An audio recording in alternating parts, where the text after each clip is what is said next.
The strategy itself is not the key to trading success.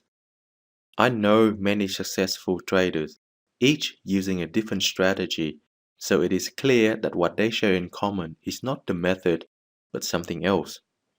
That something is risk management.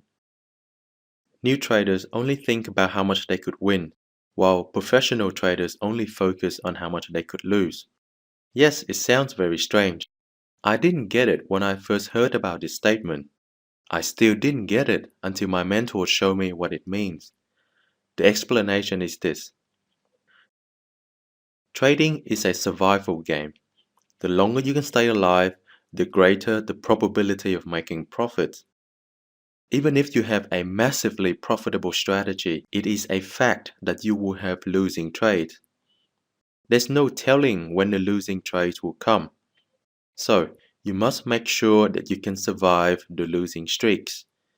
You must preserve your account balance because when the winning streaks come, the more money you have left in your account, the more profits you will make.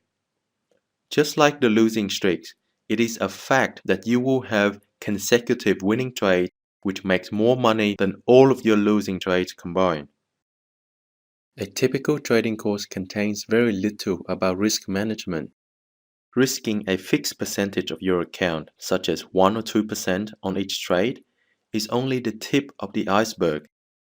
Surprisingly, there are countless traders who cannot even follow this simple rule. Let's use this as an example and take a closer look as to why this rule is a risk management technique. The common choice of risking 1% on each trade is a tool designed for survival. It is a mathematical fact called geometric progression that if you risk 1% on each trade, you will comfortably survive 100 consecutive losing trades. It's going to take some special talent to lose 100 times in a row, but we are using a worst case scenario here. Even if you were that unlucky, you would still have 36.6% of your money left to trade with. Suppose it did happen. What good did it bring? Well, you still have some money left over. By now, you would have figured out that either your strategy is not profitable or you are not executing the strategy correctly. When you are new to trading, the most important thing that you must do is not lose all of your money. When you have $10 million in your trading account, the most important thing that you must do is not lose all of your money. It does not matter which kind of trader you are or how much money is in your trading account. The most important thing that you must do is not lose all of your money. I hope the message is clear.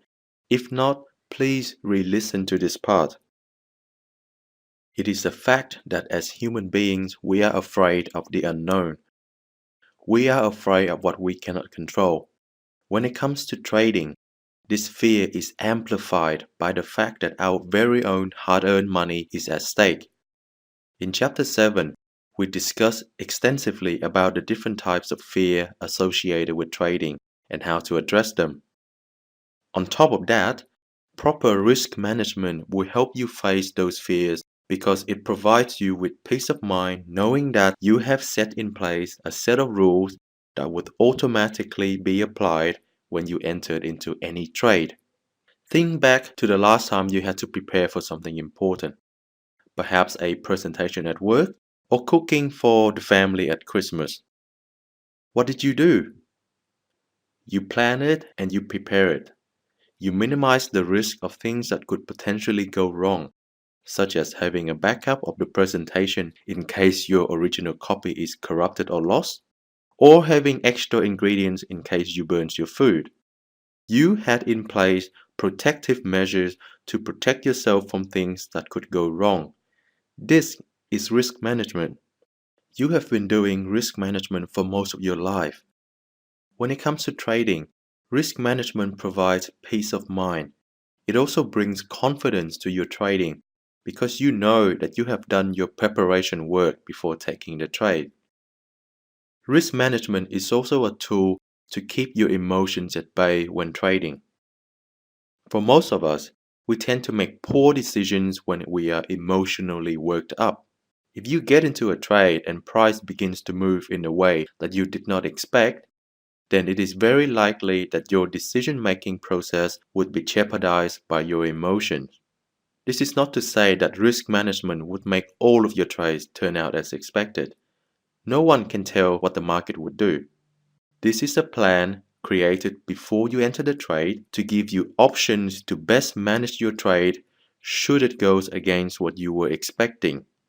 This risk management plan was created when you were not emotionally compromised by the trade. Hence, it is a tool to keep your emotions away from your decision making. Another great benefit of risk management is that it improves your profitability by increasing the expectancy of your strategy. But how can risk management do this? The answer is that it tips the probability in your favor.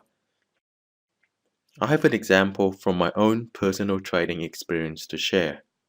When I first started trading price action reversals, I used 8 hours chart to plot support and resistance.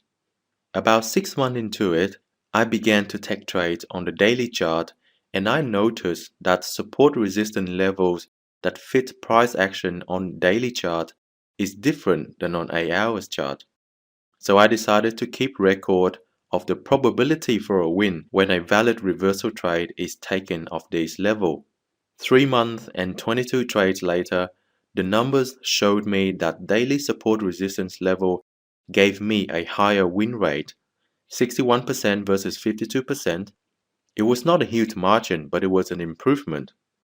I decided to change my trading plan to favor the higher probability scenario. I began to use only support resistance drawn on daily chart to trade with, even for setups that form on a smaller time frame such as 6 hour or 8 hours. Immediately, I noticed a reduction in the number of trades that I can spot.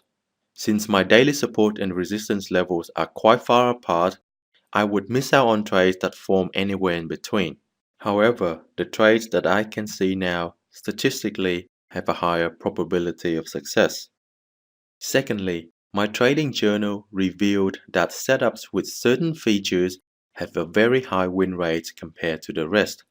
I began to work on categorizing all possible tradable setups in order to rank them from high probability to low probability. Next, I developed a dynamic money management system which allows me to increase my position when I see a setup with the highest probability. Essentially, I was increasing the size of my bet for setups that statistically have been the best performing. Of course, it could also mean that I would lose more if the trade is a loser. However, I know that over the long run, I will make more money because I give myself a chance to win big every time the market shows potential to do so. Risk control is not only applicable to losing scenarios but also to winning scenarios. Risk management was my game changer. For several months prior to applying proper risk management, my monthly return was between 1 and 1.5%, and on average I would be taking 12 to 16 trades per month. Then on the month that I applied the new risk system, I hit 7% for that month while only taking 6 trades. For that month, I was 5 times more profitable trading the exact same strategy. I was over the moon with the results. Since then, I have been dedicating 20 hours a week on trading psychology and risk management. I have finally seen the light that many professional traders and fund managers talk about. I have started an experiment where I apply my risk management skill to a completely made up strategy. I have begun to trade a small account to prove that meticulous risk management will turn any strategy profitable in the long run.